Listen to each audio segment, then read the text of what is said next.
Shalom Varacha. Nous allons avec l'aide de Hachem donner quelques recettes, quelques formules extraits de nos maîtres. Le Gaon Hazon Ish, Rabbi Israël Salanter, le Reshit Chochma, le Plei Yoetz. Ces quatre personnages ont dit qu'il faille étudier assidûment, constamment, les halachot, les lois, concernant le sujet que vous voulez améliorer. Exemple, je citerai ce que dit le Reshit Chochma. Reshit Chochma, c'est l'auteur qui s'intitule La sagesse et les prémices de la sagesse, qui a vécu au XVIe siècle, au temps de Rabbi Moshe Cordovero, au temps de Ari Akadosh. Il a dit la chose suivante. Ani Omer, je cite, je dis, chez Tov Lo La Adam, il est bon à l'homme.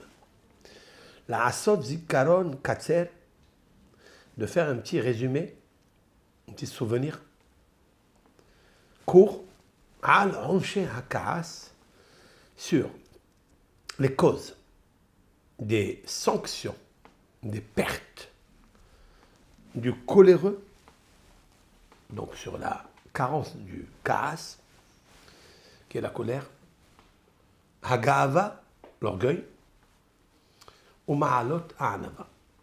De deux côtés, il faut marquer tous les inconvénients, tout ce que cette maladie de l'orgueil, du Kaas, amène à l'homme. Quelles sont les pertes, quelles sont les punitions qu'il subit. D'un autre côté, marquer toutes les grandeurs, les avantages, les gains, les bénéfices matériels, spirituels que possède la personne qui est acquis la modestie. Et alors, qu'est-ce que je fais avec ça? Sheikra otam bechol yom. Et qu'il les lise tous les jours. C'est une idée géniale. Aujourd'hui, même les grands psychologues, les psychiatres, dans leur ordonnance, ils donnent un conseil. Ce conseil-là, c'est que l'homme doit être toujours en face de ses problèmes. Il faut qu'il les regarde bien. On dit toujours qu'on arrange nos caractères en regardant la punition des autres. Quand on voit les autres subir des punitions à cause de la colère, ou à cause des mots vulgaires, à cause de l'orgueil, eh bien, on commence à réfléchir à nous-mêmes et de changer. En fait, nos sages l'ont écrit dans la Torah, et c'est une Gemara dans le traité Sota, Haroe Sota Bikilkula, celui qui voit la femme qui a dévoyé, lorsqu'elle a bu l'eau lustrale, pour vérifier si, oui, elle a commis adultère ou pas, elle est juste soupçonnée. Eh bien, c'est marqué que la Torah, elle a dit, ses membres tombent, son ventre enfle et se désagrège. Dans cette situation-là, lorsqu'on voit face à nous, alors on commence à réfléchir. Et immédiatement, Yazir Atzmo Minayain, nos sages disent qu'il va se séparer du vin, parce que le vin, c'est celui qui a entraîné cet amant ou cette maîtresse à boire et en même temps s'enivrer et être attiré comme un aimant vers le péché. Et maintenant, ce corps qui a profité, bien l'eau lustrale, elle a une puissance, c'est une énergie d'ailleurs. Le nom de Dieu est effacé dans ce parchemin qu'on écrit. Elle va boire l'eau qui a effacé l'écriture des textes, parmi eux le nom de Dieu sacré. Lorsqu'elle va absorber cela, bien le nucléaire qu'il y a dans les lettres, il va se transformer en puissance de feu. Cette puissance de feu va intégrer dans toutes les cellules de son corps et elle va se décomposer. Lorsque j'ai dans ma tête que lorsque je me mets en colère, ça peut amener l'âme à souffrir, le corps à souffrir. Lorsque je sais que l'orgueil, sa punition, c'est que Dieu le rend petit, le rend soumis, le rend pauvre. Eh bien, je me commence à réfléchir. Je vais aller faire justement une étude approfondie pour savoir quels sont les dangers causés par ces carences. Notamment, le Rav Pleyoaetz a lui aussi dit la chose suivante. La grande barrière pour la colère, c'est qu'il inscrive dans un cahier tous les passages, les discours, les conseils que nos sages ont prescrits dans le Talmud, dans le Zohar, etc. Surtout dans les paroles du Harizal. Maintenant, il y a un autre livre qui s'appelle Reshit Chochma.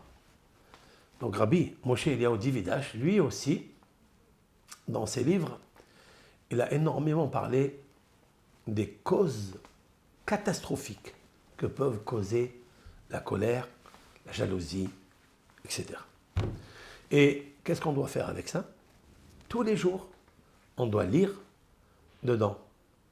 On doit absorber, intégrer ces passages. Il dit bien sûr que ça fait un effet énorme dans le nefesh, dans le subconscient de l'homme. Le Gaon Hazon Ish, de mémoire bénie, lui aussi, il a dit quelque chose, je cite, il a dit l'essentiel de la guérison des maladies de l'homme, c'est d'étudier la halakha, le sujet ou le midrash concernant la avera que tu fais, bien le kaas que tu as, c'est d'étudier en profondeur les halachot. Parce que la halakha, dans ses moindres détails, elle va pénétrer à l'intérieur de toi. La lumière pénètre à l'intérieur de ton âme, du subconscient, et elle va enregistrer, et de lui-même, il va s'habituer à s'éloigner de cela. Donc, de la même façon que quand on s'habitue à faire un mauvais geste, un mauvais comportement, lorsqu'on s'habitue à sortir de notre bouche des paroles vaines, interdites, eh bien, on fait une addiction de ça. Il est très difficile de s'en sortir. Il faut faire le contraire maintenant. C'est habituer ton subconscient à écouter que des bonnes paroles, des pensées positives, des affirmations positives. Ce que tous les médecins aujourd'hui conseillent à tout homme qui a des addictions dans tous les sens.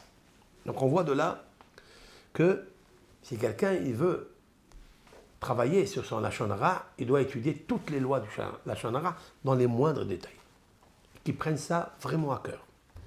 Rav Israël Salanter, lui aussi, il a dit que si quelqu'un, il étudie bien ici, dans ce monde, il étudie dans sa maison, mais il étudie un texte parfaitement, en profondeur, soit de halakha, soit de moussar, il étudie parfaitement, il peut sauver un juif ou peut faire éviter à un juif de commettre une avera même s'il est très très loin de lui.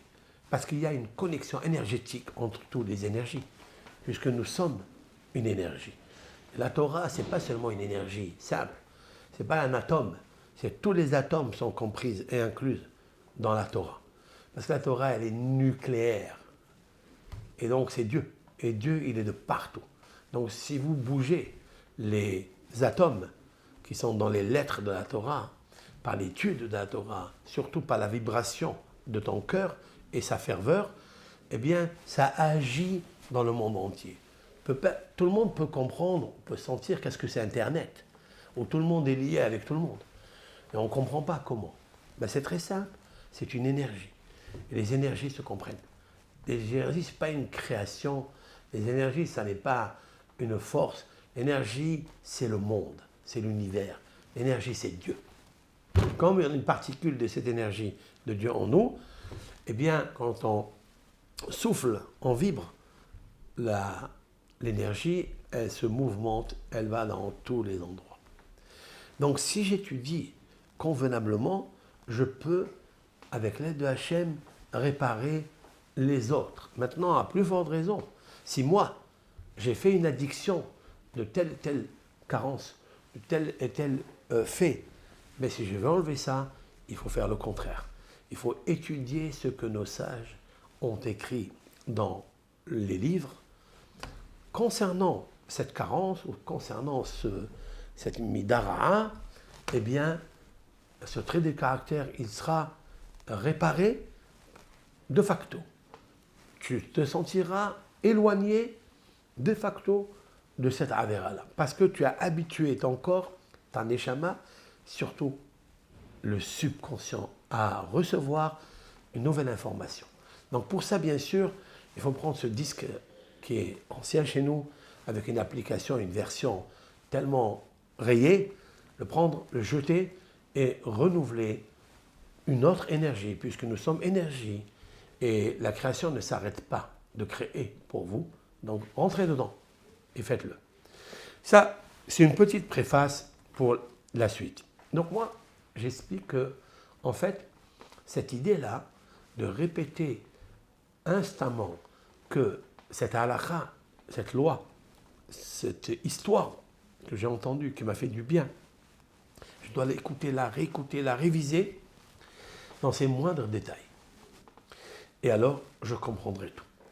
Rabbi Yonatan Aïbeshitz, Alav Shalom, qui a vécu au XVIIIe siècle, il y a 250 années, il a écrit, et c'est rapporté dans le Mishnah Brura, dans sa préface sur le Chot Shabbat, que la personne qui n'étudie pas les lois de Shabbat au moins une fois par mois, c'est sûr et certain qu'il va commettre des erreurs dans les lois de Shabbat.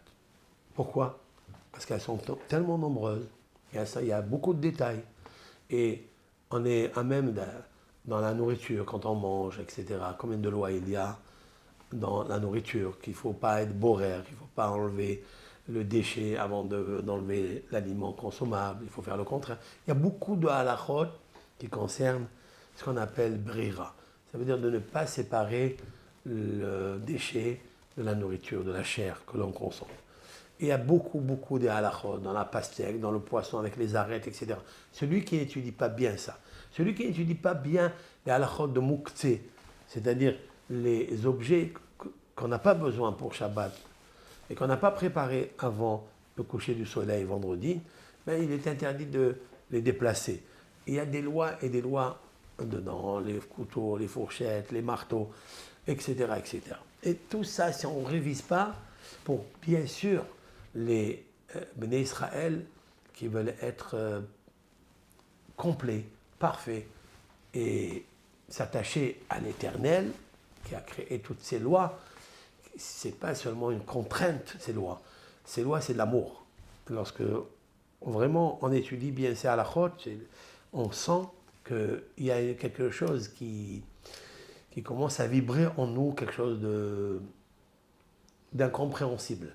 Quelque chose qui nous vient, on dirait que Dieu se manifeste à toi quand tu fais ces halachot-là. Et tu ressens bien le Shabbat pour avoir un supplément d'âme. Parce qu'il nous faut, le jour de Shabbat, acquérir ce supplément d'âme. on ne peut pas l'acquérir si le puzzle n'est pas complet, n'est pas entier. Et les halachot de Shabbat, elles sont nombreuses. Donc si tu n'étudies pas cela tout le temps, grâce à Dieu aujourd'hui, je m'adresse à vous qui n'étudient pas peut-être ou qui travaillent toute la journée et n'ont pas le temps d'ouvrir un livre.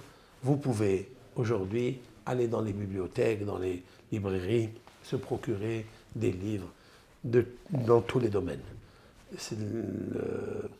Akadosh Baruch Hu, il nous a vraiment gâtés dans cette génération où il y a tous les livres, toutes les recettes pour toutes les problématiques de l'homme sont réglées par la Torah. Et merci à tous ces auteurs qui ont su traduire en français et dans les langues que nous comprenons et apporter à chacun, à chacune parmi nous une facilité dans la vie pour comprendre. Maintenant, tu as la cuillère, tu as le foie gras, bien allez, envoie, prends-le, mets-le dans ta bouche. Étale-le, mets-le dans ta bouche.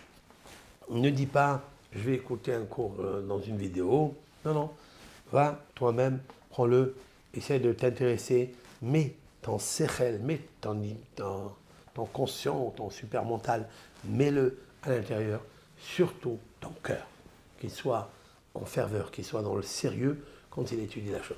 Et ça, Akadosh Baruch Hu, il te donne après la simha. Si ça, c'est valable pour ce que je viens de dire, combien c'est valable pour le couple?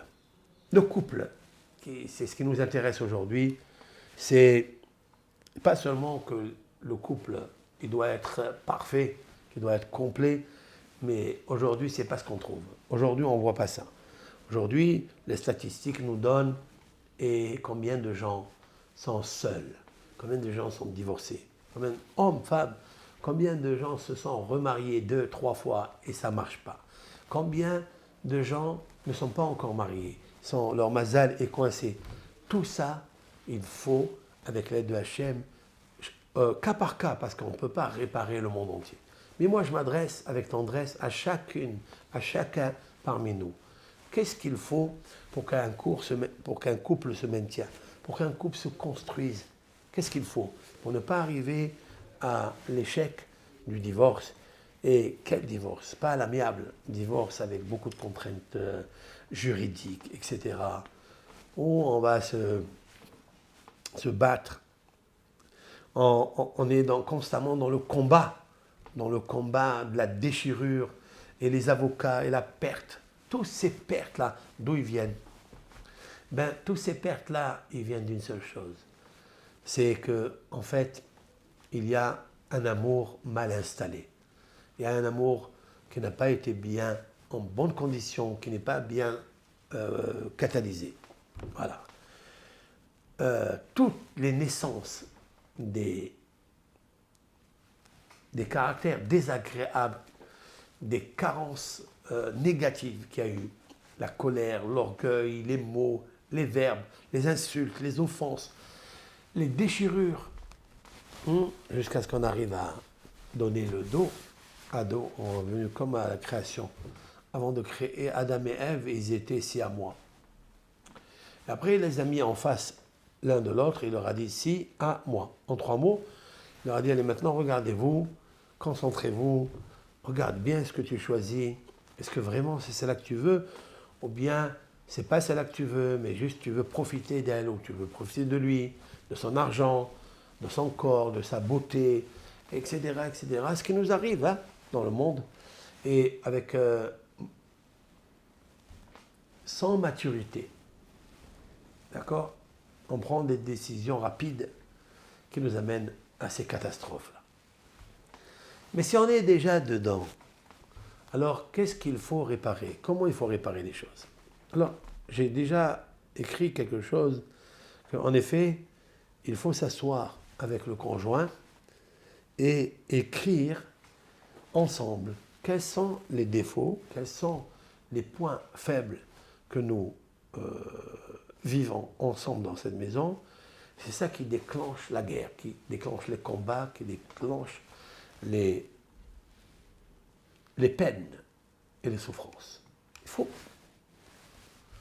Alors le problème c'est que même ça, on n'arrive pas. S'asseoir ensemble, on n'arrive pas. Alors, c'est plus grave encore parce qu'il y a trop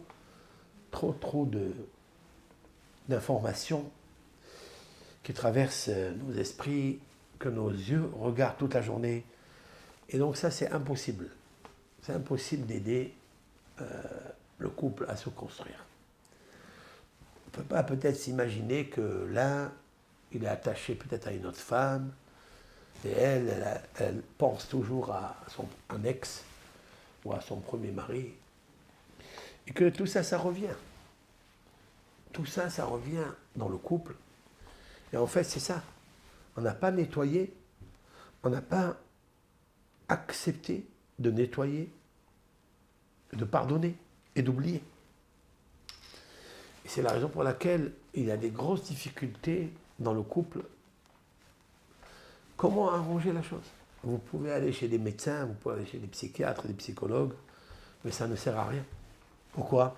Tant que la personne n'a pas décidé de réparer elle-même la chambre du non-pardon, de la nettoyer, de la laver, de mettre une bonne lessive, un bon parfum dedans, de devenir agréable, qu'elle se sente bien dans sa peau, qu'elle a tout oublié, elle aura toujours de la peine. Elle fera toujours des efforts pour arriver et halvaï, le olay, comme on dit en hébreu. C'est-à-dire peut-être, si c'est possible, qu'elle s'en sorte. Donc on voit de là que, en effet, c'est un grand travail de midot qu'il faut. C'est la raison pour laquelle on va essayer avec l'aide de Hachem de créer justement cette vidéo en même temps que vous. Si vous la regardez, bien sûr, c'est que vous avez besoin. C'est que l'amour du prochain, elle est l'amour d'abord de soi. Il faut aller à l'intérieur de son cœur et de créer ce qu'on appelle le kécher. Le kécher, cela veut dire le lien. Le lien est son but. Quel est le lien en fait que tu as avec toi-même? Ça, c'est très important. Et c'est ça qu'un homme doit vérifier, ou une femme, bien sûr, avant de se marier. Où est attaché, combien de nœuds il y a dans cet attachement du lien avec qui? Est-ce qu'il est au présent? Est-ce qu'il est attaché au passé? Est-ce qu'il n'est pas attaché du tout?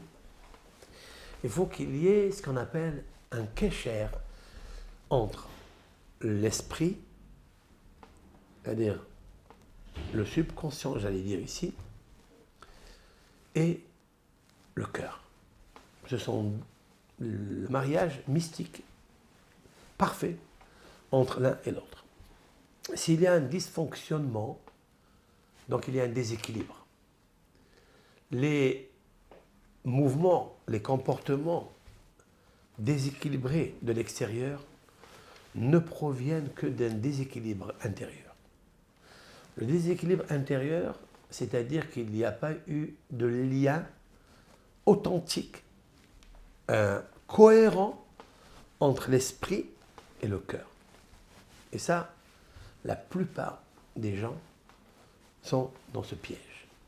C'est de créer le lien entre lui et lui déjà. Maintenant, nous allons créer le lien qu'un homme, singulièrement, il devra avoir. Nous avons étudié dans les prophéties de Micha, dans le chapitre 6, verset 8. Higid lecha Adam mattov, uma Hashem doresh mimmecha. Si un homme te demande, veut prendre conseil, qu'est-ce qui est bien pour l'homme? Uma Hashem doresh mimmecha. Et qu'est-ce que Dieu te demande? Quel est le bien-être que l'homme doit avoir? Et qu'est-ce que Dieu me demande? Ki'im, la réponse, tu lui diras. ki'im, seulement. Asot mishpat, c'est de pratiquer la justice. Je n'ai pas dit la loi, j'ai dit la justice. Parce que la loi, ça n'est pas la justice. Il existe deux sortes de lois. Il existe une loi qui est dure, une loi qui est implacable.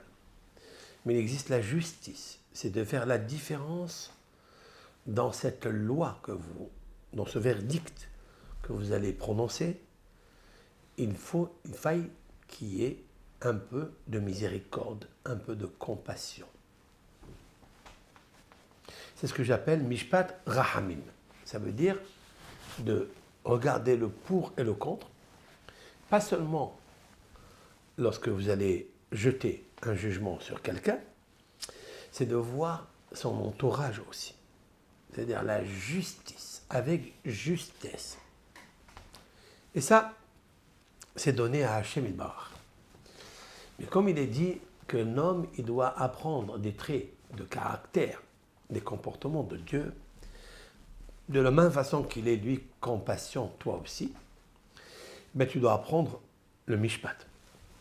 Mishpat, c'est din verahamim, c'est-à-dire il est mélangé de justice et de justesse, de compassion.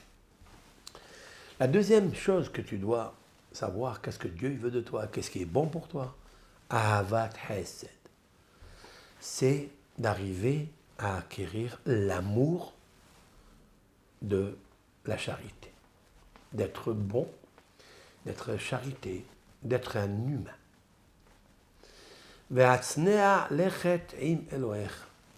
Et la troisième, c'est d'être pudique avec ton Créateur. Ça veut dire, même si tu es un homme rempli de justesse, de justice, de compassion, même si tu es un homme qui aime faire du bien, mais fais-le avec Hachem Yitbarach, pour Hachem Yitbarach.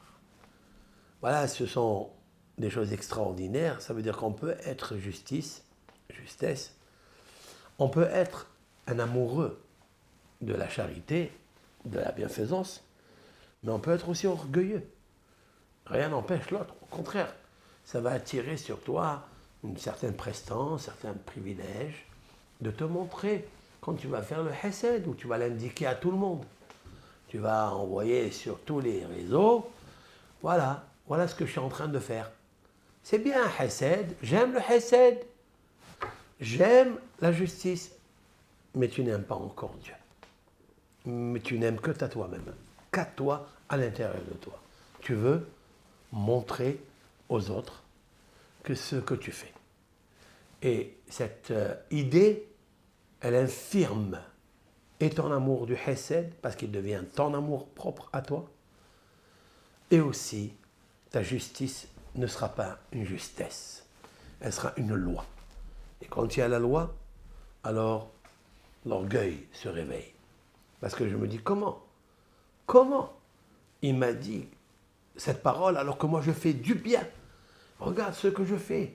J'applique la loi de la Torah, de faire la tzedaka, d'aider autrui, les veuves, les orphelins, les paniers de Pessah, les paniers de Shabbat. Et je fais, et tout le monde, il dit, ah, c'est magnifique. Ben ça, il te manque un maillon pour faire une chaîne extraordinaire. C'est le prophète, il sait de quoi il parle. C'est Dieu qui parle en lui. Dieu l'utilise. Parce que Micha, un des prophètes, il est arrivé à tirer cette idée extraordinaire, cette loi de l'amour de Dieu, d'être comme Dieu. Dieu, il fait beaucoup de bien, mais on ne le voit pas. Personne n'a jamais entendu Dieu. Je vous ai envoyé le soleil ce jour. Je vous envoie la pluie pour faire créer des récoltes et l'abondance jusqu'à débordement. J'ai fait ça. Tu ne l'entends pas parler. Au contraire, les nations, dit le Midrash, étaient tellement émues et en extase, les rois du monde, lorsque Dieu a donné la Torah lorsqu'il a dit Anochi Hashem Elokecha, je suis l'Éternel, ton Dieu, qui t'a fait sortir de l'Égypte. Ils ont dit waouh, mais Dieu il parle pour lui, il prêche pour son orgueil. Je suis l'Éternel, ton Dieu, qui a fait. Ils ont dit alors, c'est pas où est la modestie. Et après il a dit attention, le deuxième commandement, il ne faut pas qu'il y ait un autre Dieu à ma place, à côté de moi, une rivalité. Oh, il dit il est tellement orgueilleux qu'il ne supportera pas une statue. Et puis, jusqu'au cinquième commandement. Et le cinquième commandement, là, il nous étonne. C'est qu'il dit, respecte ton père et ta mère. Et considère, c'est comme si tu me respectais. Ça veut dire que Dieu, il a pris tous ces commandements premiers et il les a mis en équivalence avec quoi? Avec l'humanisme. Avec ton père et ta mère. Respecte, crains ton père et ta mère. Et là, ils ont tout compris le contraire. Ils ont dit, c'est marqué dans un texte dans les Tehillim, que lorsque ils ont entendu la loi, le commandement de honore ton père et ta mère, ils étaient en extase. Et ils ont dit, combien Dieu il est grand, combien il est immense. Il s'est mis à la hauteur. Et le Midrash de dire que si tu respectes ton père et ta mère, considère que j'habite avec toi. C'est moi qui viens comme invité chez toi à la maison. Waouh! C'est pas beau cette idée, elle est magnifique. Quand j'honore mon père et ma mère, quand je fais un kavod, quand je pense comment les honorer, comment les respecter, à plus grande raison de ne pas les désobéir, eh bien, je fais rentrer Dieu chez moi comme invité, comme s'il habitait chez moi à la maison, je lui fais une chambre. Je reçois le roi du roi. Et c'est vrai, c'est réel. D'où ils le savent ça? D'ici. Parce que Dieu, il a dit, je suis l'Éternel, qu'il ne faut pas qu'il y ait une autre statut, il ne faut pas qu'il y ait une autre doctrine, il faut respecter Shabbat, il ne faut pas prononcer mon nom en vain. Hop! Après, ils ont dit, il parle que de lui. Il dit, non! Respecte ton père et ta mère. Ne tue pas. Ne prends pas la femme de l'autre. Ne convoite pas, etc. Donc, il s'est nivelé, aligné avec nous, ici sur Terre. Mais qu'il veut s'adresser à quoi? À celle-ci de loi. La tznéa lechet. Lechet, c'est quand tu marches, sina, sneot. Ça veut dire pudeur. Aïm Elohecha, avec Dieu. Donc ça n'est pas seulement faire du bien, c'est aimer le bien. Mais si tu veux aimer le bien, alors sache que Dieu te demande, aime-le, mais discrètement. Fais-le discrètement, avec moi, comme moi. Comme moi je le fais, fais-le toi aussi. Ça, si je prends ce qui vient d'être dit, pourquoi je ne l'applique pas dans mon couple? Pourquoi je ne prends pas cette phrase extraordinaire de Micha, du prophète, et je l'applique? Je m'explique. Je suis dans ma maison, j'ai marié tel et tel, homme ou femme, et puis, pourquoi je ne mets pas les vrais piliers de la maison, les trois dimensions que je viens de citer? C'est d'être la justesse, la justice. Mishpat. Mishpat, ça veut dire quoi? C'est vrai, il y a une loi, mais tu peux la pétrir, cette loi. Tu peux la pétrir d'amour, de compassion, de pardon. Faire entrer la miséricorde, faire entrer la gentillesse. Voilà, c'est tout. Ça, c'est le mishpat. Il n'est pas marqué din. Dieu n'a pas demandé de faire le din. Il a dit mélange au din un petit peu de quelque chose.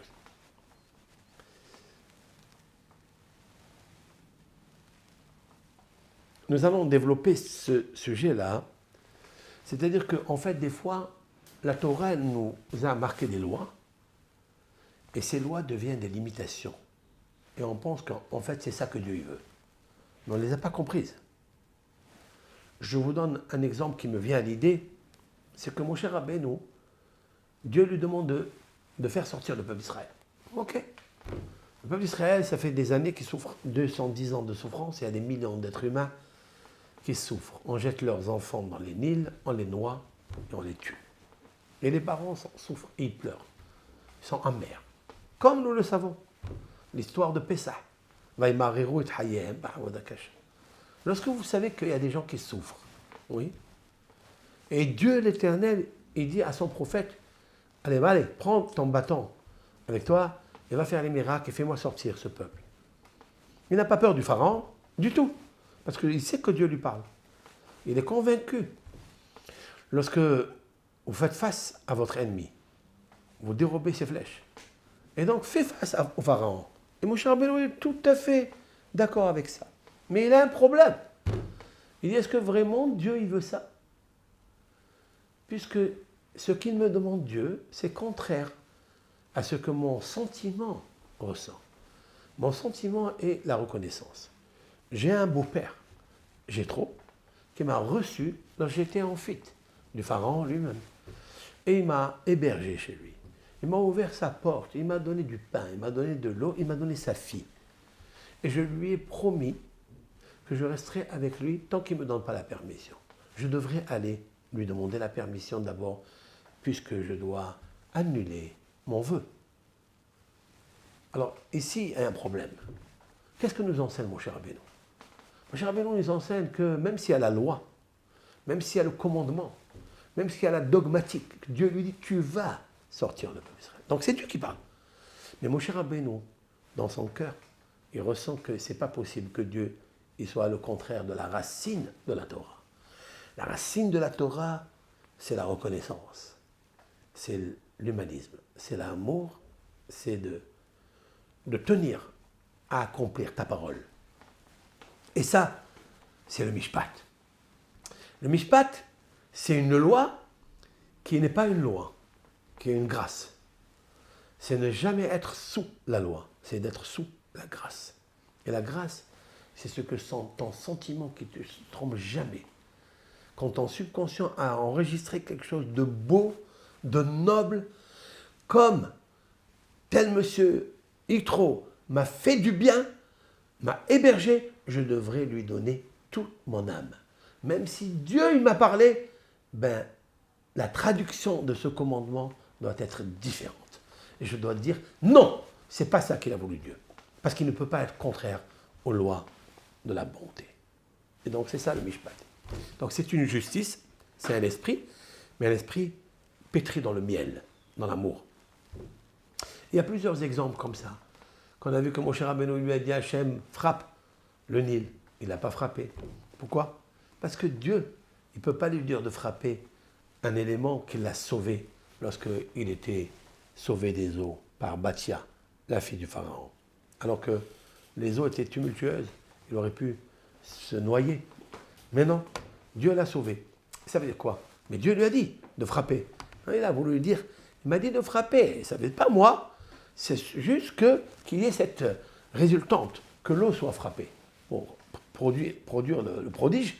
Mais ce n'est pas par moi. Qui a dit qu'il ne m'a pas dit toi le faire? Fais-le par toi, par un intermédiaire. Donc vous avez vu comment Moshe Rabbeinu, il a compris. Lorsque je suis face dans le couple à un événement, à une situation, une circonstance mal à l'aise, d'accord? Et je sais que la Torah, elle a dit que ça c'est interdit.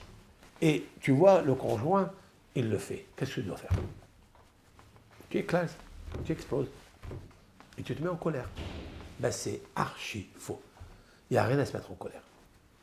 Si tu te mets en colère, Dieu, il va se contredire. Il a dit une loi que si telle et telle chose se fait, c'est interdit. C'est interdit. Ça va impurifier l'âme. La famille, elle va subir des pertes. Il a dit ça dans la Torah. Ok. Mais il a dit aussi que si tu te mets en colère, si tu as l'orgueil, tu sors de ta bouche des paroles néfastes, des paroles de malédiction, c'est pire. Qu'est-ce que tu fais? C'est une justice? C'est une loi? Ou il faut mélanger la grâce à la loi? Grâce au sentiment de reconnaissance, tu modifies le commandement de Dieu. Et ça, il l'avait dit un jour avec Haskell Weinstein. Il a dit quelque chose qu'il a entendu de ses maîtres.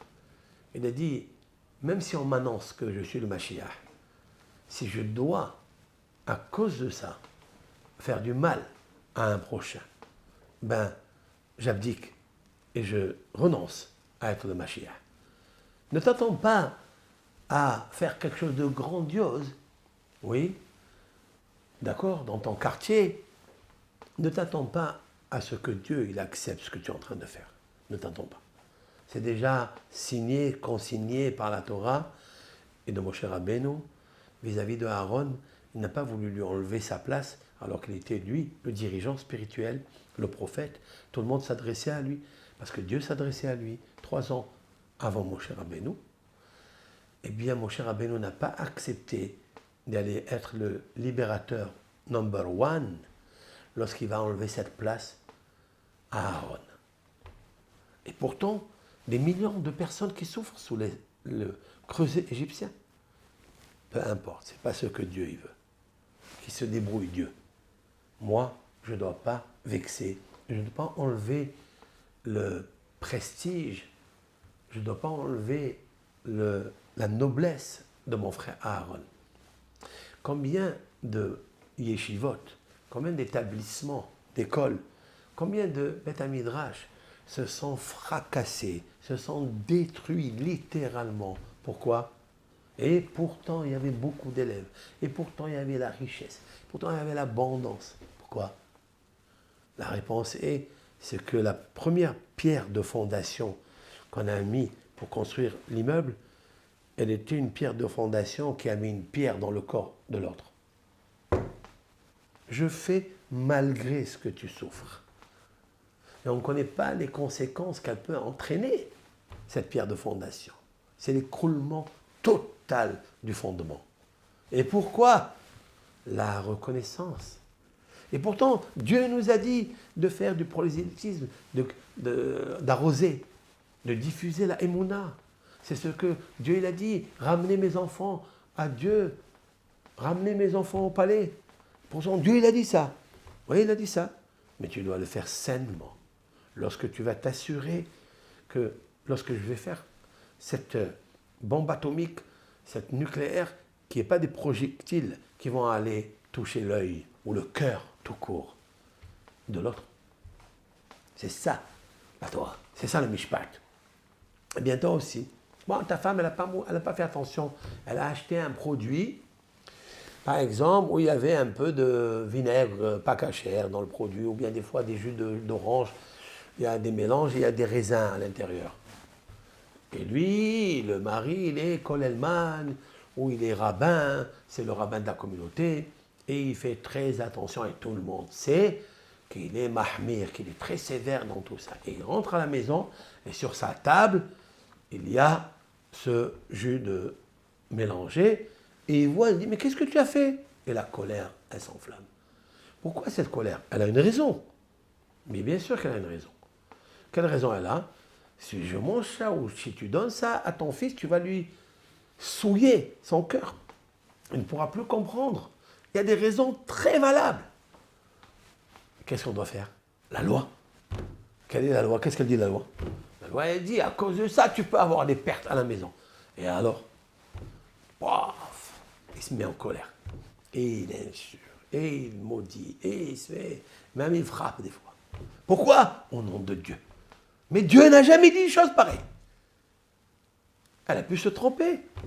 Et encore, qui t'a dit que la halakha, la loi, elle est comme ça ? C'est pas parce que tu trouves un raisin à l'intérieur qu'il y a du jus de raisin, que le goy, il a mis ça avec une intention de faire ce qu'on appelle yaïn nesser. Ça veut dire qu'il a mis le raisin pour l'Avodazara, pour un dieu étranger, jamais de la vie. Il y a des lois, quand est-ce il devient un vin, quand est-ce que vraiment ce vin, il est interdit. Je me rappelle une histoire extraordinaire, je dirais, pas à la communauté. Et donc, il y a eu donc une serouda, vous savez, des fois, le vin, il n'est pas mévouchal, il n'est pas cuit. Donc, il faut faire très attention que le serviteur ou la servante, la femme de ménage, qui fait après le ménage, qui arrange les tables, il faut que les bouteilles soient fermées. Et puis, il s'est avéré que le rabbin, il a pris connaissance qu'il y avait des bouteilles ouvertes et que la femme de ménage qui a fait donc, le ménage, elle a pris la bouteille ouverte et elle l'a amenée à la cuisine. Elle l'a amenée à la cuisine pour le poser au frigidaire, etc. À Seouda Shléchit, ils ont sorti ces bouteilles. Et le Rav, il a dit, mais c'est quoi? Je viens d'entendre que la femme de ménage, elle a pris cette bouteille, donc elle l'a pris, donc c'est interdit. Il y a une esser, c'est du vin qui est assourd, qui est interdit, parce que le gars, il a touché, etc. Alors la halakha, elle est comment en fait? C'est vrai ce qu'il a fait? Et il s'est pris d'une colère noire, au point de ne pas venir 2 jours à la synagogue. Lorsqu'ils m'ont raconté cette histoire-là, ben j'ai appelé ce Rav, et je lui ai dit que tu n'as pas raison du tout. Du tout. Mon Rav, Rav Nissim Rebibo, de mémoire bénie, Dayan de France, m'avait apporté cette histoire, la même qui s'est produite à Legvoud, dans la yeshiva de Rav chez Neor Kotler, Rav Aaron Kotler, là où il a étudié en Amérique. Et il y a là-bas un Rav qui a eu cette même histoire, la même. Et le Rav, il a dit que c'est permis de boire la bouteille de vin. Pourquoi? Parce que, en fait, à quel moment, si le non-juif, il a touché cette bouteille, elle est devenue interdite? À quel moment?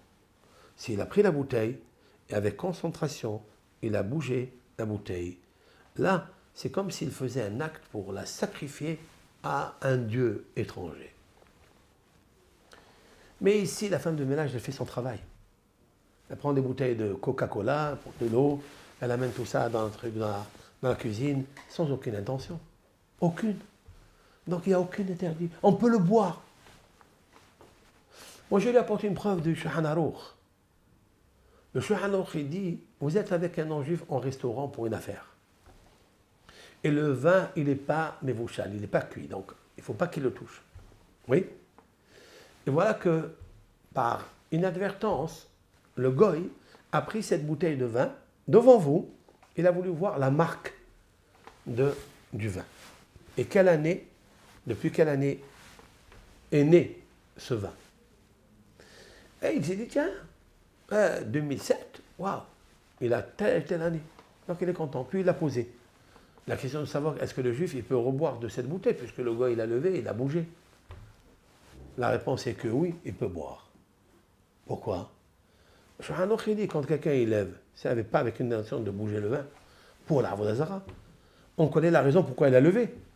Et il n'y a aucun interdit sur ce vin. Comme ça, il dit Rabbi Yosef Karo dans les lois relatives au Yahin Nesser. Autrement dit, que des fois, il faut connaître la loi. Voilà, vous pensez que vous étiez sous la loi, mais en fait, vous êtes sous la loi stricte, la loi que vous n'avez pas compris.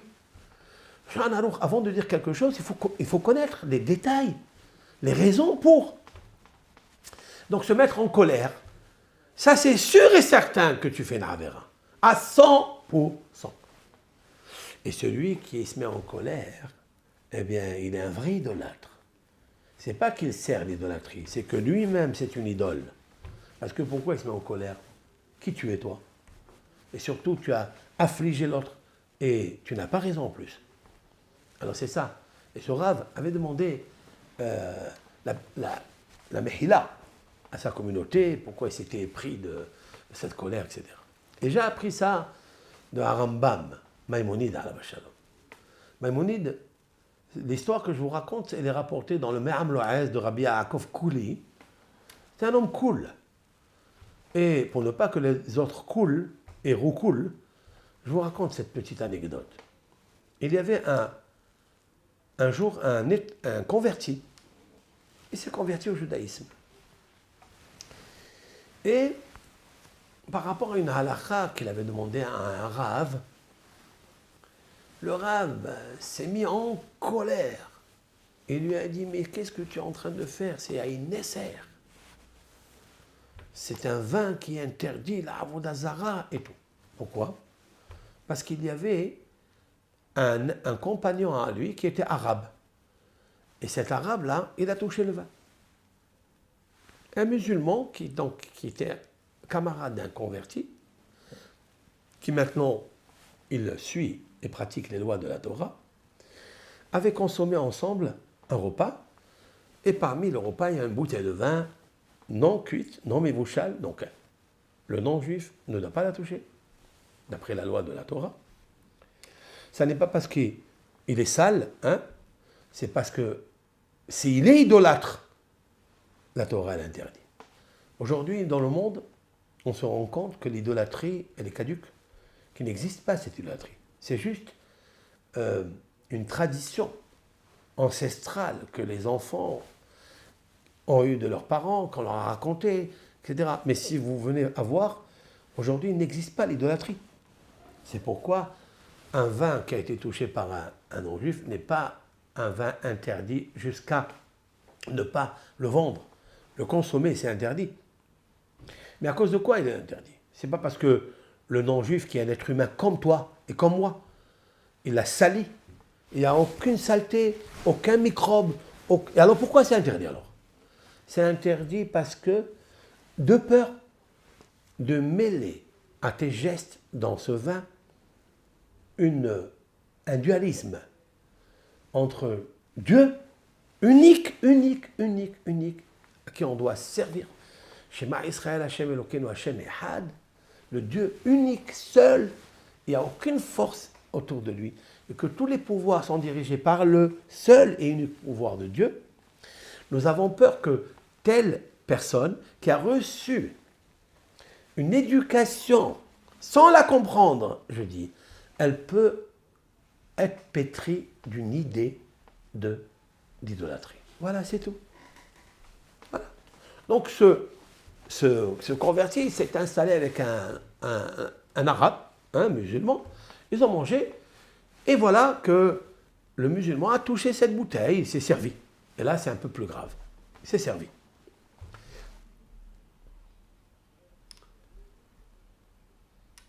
Et ce converti avait donc bu de cette bouteille.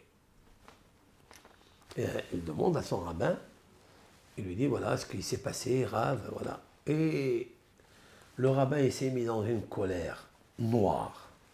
Il l'a insulté de tous les mots. Qu'est-ce qu'a fait ce converti? Il a écrit à Maïmonide. Il lui a écrit, il a dit, Rav, voilà ce qui s'est passé. Qu'est-ce qu'a répondu Maïmonide? Hacham, l'amour de la Torah. Asot mishpat, savoir faire une justice avec justesse, connaître la loi. Il lui a écrit tout d'abord le comportement qu'a eu ce Rav envers un converti est néfaste. Alors que la Torah, elle a répété 36 fois, tu dois honorer le converti. Et là, il vous a déshonoré. Il a déshonoré 36 fois la loi de la Torah.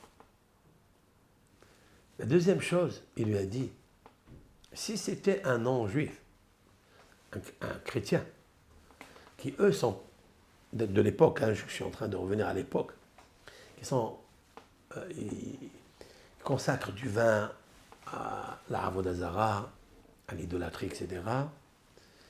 Alors on aurait pu dire, au moins c'est interdit, mais de se mettre en colère comme il l'a fait lui. Oui, ça c'est sûr et certain que c'est interdit. Pourquoi? Et d'après tout le monde c'est interdit. Parce que la colère est égale à l'idolâtrie. Donc le vin, c'est encore tellement petit, infiniment petit, moins grave, mais alors moins grave que de se mettre en colère. Et en plus, il lui dit que celui qui se met en colère pour rien, c'est encore pire. Pourquoi pour rien? Mais oui, ce musulman avait servi le vin, donc la bouteille, elle est devenue interdite. Il dit non, le musulman n'est pas un idolâtre. Le musulman est un homme qui respecte Dieu et qui n'a pas de dualisme. Il a son prophète, mais il respecte Dieu. Tandis que le christianisme, il a mélangé l'idolâtrie avec. Peut-être aujourd'hui, le christianisme n'est pas idolâtre. On a vu qu'il y a un changement. C'est pas peut-être, c'est sûr, parce que Rabbeinu Tam, le petit-fils de Rachi, a écrit dans le Tosafot d'Avodazara, dans le traité Avodazara, il a dit qu'en fait, aujourd'hui, même si un goy il touche le vin, il remue le vin et il dit « je l'offre à la Avodazara », il n'est pas interdit de la Torah, comme à l'époque de la Torah. Il n'est pas interdit. Et là, Maaseh Avotehem Bidem, c'est une coutume ancestrale de leurs parents. Mais eux, ils ne savent pas sacraliser le vin par les forces de la Avodah Zara, c'est-à-dire interplanétaire, cosmique, parce qu'il faut arriver à être dimensionnel dans ce domaine et avoir toutes les donnes. Qu'est-ce que c'est que le cosmos? Qu'est-ce que c'est qu'il y a cette force-là, cette influence de Avodah Zara qui va se déverser sur le vin? Ça, il ne sait pas le faire, même s'il remue toute la journée. Comme ça, il dit Rabbeinu Tam. Par contre, le vin, il est interdit à la consommation, certes, d'ordre rabbinique. Pour les Ashkenazim, Rabbeinu Tam, justement, il traite sur ça. Il est permis de le vendre, de profiter au moins de le vendre à un non-juif. D'après les Séfaradim, Rambam, etc., c'est interdit même de le vendre. Pourquoi? Parce qu'il se peut que l'interdiction de Hachamim, qui nous ont imposé sur ce vin, maintenant, même s'il n'y a pas l'idée de Avodah Zara, elle est basée sur un interdit de la Torah. Ça veut dire que nos Hachamim, d'après les Sfaradim, d'après Rambam, et d'après tous les Rishonim, la majorité des Rishonim Sfaradim, ils disent qu'il se peut que, quand les Hachamim ont interdit le vin qui se trouve aujourd'hui dans les usines, qu'on achète au supermarché, etc., où il n'y a pas l'idée de remuer pour la Avodah Zara, il se peut que les Hachamim ont allongé, ils ont prolongé l'interdit d'avant, des générations de Moshe, etc., jusqu'à maintenant. C'est la raison pour laquelle tu n'as pas le droit de le vendre, de ne pas profiter. Il est considéré aligné à la même loi toranique. Les Ashkenazim, eux, disent non, notamment Rashi, qui est Ashkenaz, il habitait ici en France à trois reprises, il a vendu du vin. Et il a profité de vendre des fûts, des vins, il n'était pas confus de le vendre. Pourquoi? Parce que la halakha, pour eux, elle est que non, ce sont deux lois différentes, distinctes. La première, c'est interdit min Torah, mais il n'y a plus aujourd'hui Avodah Zara, donc elle est interdite que des Rabbanan. Les Hachamim, ils ont dit que pour la consommation. La boire toi-même, c'est interdit. Mais la vendre, tu peux. Voilà donc cette discussion. Donc, ça c'est pour le chrétien. Mais pour le musulman, lui, il n'a pas cette loi, parce qu'il n'est pas idolâtre du tout. Il n'a jamais été idolâtre. Ishmaël était un qui a fait Teshuvah et qui a adoré Akadosh Baruch Hu, un seul Dieu. Donc, l'interdit, c'est seulement de le boire, mais de se mettre en colère et déboire, ça c'est encore pire. Et c'est la raison pour laquelle il faut faire très attention dans le couple. Elle a mis la perruque, ou elle a mis le foulard, ou elle n'a pas mis du tout, et elle ne veut pas la mettre, et en ce moment-là, on se met en colère, parce qu'on pense que ce geste va attirer la malédiction dans la maison, la sanction, la sentence divine. La Torah ne ment pas. C'est vrai que la Torah l'a dit, mais regarde les conditions. Comment tu dois faire très attention à ne pas engendrer de ça quelque chose de pire qui va déverser, pas seulement sur ta maison, sur toute ta vie et ta descendance, une colère noire de la colère elle-même. Parce que tu ne connais pas les résultantes, les causalités provoquées par la colère. Tu ne la connais pas. Si tu la connaissais, tu te tais. Et en plus, la loi, tu ne la connais pas. Donc, si tu ne la connais pas, alors tais-toi. C'est mieux. Construis ton couple. Continue. Alors, pour nous dire que c'est vrai, comment il faut arriver? La deuxième condition du Rav, de Micha, du prophète. Ahavat Hesed. Qu'est-ce qu'il y a ici? Pas seulement de faire du bien. Non, c'est l'amour du bien. Alors, quand tu es amoureux du bien et de la bonté, qu'est-ce qui se passe? C'est qu'en effet, tu n'as pas envie de pratiquer la loi comme toi tu la comprends. Pas comme elle est écrite par Dieu dans la Torah. Parce que comme elle est écrite dans la Torah, le livre le plus vendu et le plus mal lu, et le plus mal compris, surtout. Tant que tu n'as pas étudié les sujets, tant que tu n'as pas demandé à un rave, et un rave qui est ouvert, un rave qui connaît vraiment la halakha, comme nous avons eu la chance d'avoir dans notre génération notre maître incontesté, Rabbi Obadia Yosef, qui connaît ça. Et il a su comment déceler, des fois, comment il est arrivé à enlever de la peine à des usines qui ont commercialisé des produits, qu'on leur a dit c'est interdit pour Pessah, et ceci et cela. Et combien il est arrivé à résoudre le problème et à dire que non, dans ce cas c'est permis parce qu'il est marqué ça, ça. Il est parti lire dans les moindres détails de la halakha. Et il a apporté les grands qui étaient avant lui, plus de 10 000 livres dans ses responsables. Pourquoi il est à chercher? Parce que les hakamim, il faut chercher toujours où trouver la grâce, la compassion. Et pour avoir ça, cette qualité, il faut se munir de la qualité de l'amour du hesed. Comme Dieu. Et quand on fait ça, quand on arrive à ça, c'est qu'en fait tu as le troisième commandement. C'est que tu es pudique avec Dieu. C'est pour ça que toujours il faut rester calme. Jamais, quand vous voyez un enfant perturbé, dire des choses, et peut-être même ne pas manger cachère des fois, calme-toi. C'est pas en ayant la colère, en le rejetant que tu as gagné. Tu n'as rien gagné.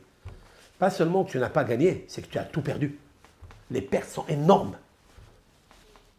Et tu peux le rejeter plus encore. Calme-toi. Dans notre génération, nous sommes des vrais tzadikim. Des vrais tzadikim. Dans la génération que nous sommes, avec tout ce qui se passe dans les réseaux, Rahamana, l'Islam, Dieu nous en préserve de tout ce qu'il y a, des bandades, tous les films sales que les enfants regardent, etc. Et il vient avec une idée et ça, et toi tu ne le sais pas. Maya Sabel, qu'est-ce qu'il va faire? Qu'est-ce que tu peux faire, toi? Et le monde entier, il est entaché, il est infecté de cette infection, malheureusement. Qu'est-ce que tu vas faire, toi? Tu es Dieu, toi? Tu n'es pas Dieu du tout. Tu te calmes. Donc, c'est ça, le moussard. Le moussard, c'est que tout cherche toutes les astuces, sauf une seule chose. Ni l'orgueil, ni la colère dans ton couple. Donc ça, c'est valable pour l'homme, c'est valable pour l'enfant, c'est valable pour les deux, c'est valable pour l'éducation des enfants. Le Harizal, je terminerai, un Kadosh, il y a 500 ans, il a dit que notre génération, il parlait de lui, de sa génération, notre génération avec tout le Yitzhara qui s'est développé, et quand même le peuple Israël, il rentre à la synagogue, il dit Shema Israël, il met ses téphilines, la maman, elle allume la bougie, le Shabbat, elle prie Hachem avec une émouna, avec une fervence. Il a dit, le Harizal, nous sommes aussi importants, si ce n'est pas mieux, que les générations des docteurs de la Mishnah et des grands rabbins d'Israël. C'est pas beau, ça. C'est pas la tolérance magnifique. C'est ça qu'il faut avoir. Et moi, je m'éduque, j'essaie de m'éduquer. J'essaie de parler toujours à mes enfants dans ce domaine. Laisse les choses faire. Laisse ça qu'elles vont faire. L'essentiel, c'est d'amener la hamimout, d'amener la chaleur, avec la connaissance. Il faut toujours envoyer la chaleur avec du parfum. Le parfum, ça sent bon. Même si c'est des fois chaleur, elle brûle, mais avec du parfum dedans. Alors, bien sûr que tout ça, il faut le répéter, de ne jamais se mettre en colère, de ne jamais s'énerver, jamais être orgueilleux et éclabousser tout le monde. Même si tu dois être, entre guillemets, le Mashiach. Ça ne sert à rien. C'est l'essentiel, c'est l'humanisme. Le tréfond de la Torah, c'est d'avoir un fond très cool et ne pas couler les autres. Kol tov lachem, que Hachem Yitbarach nous aide à le connaître, à le comprendre et à le diffuser pour sa grandeur et pour sa compassion et son amour pour les êtres humains qu'il a créés. Kol tov.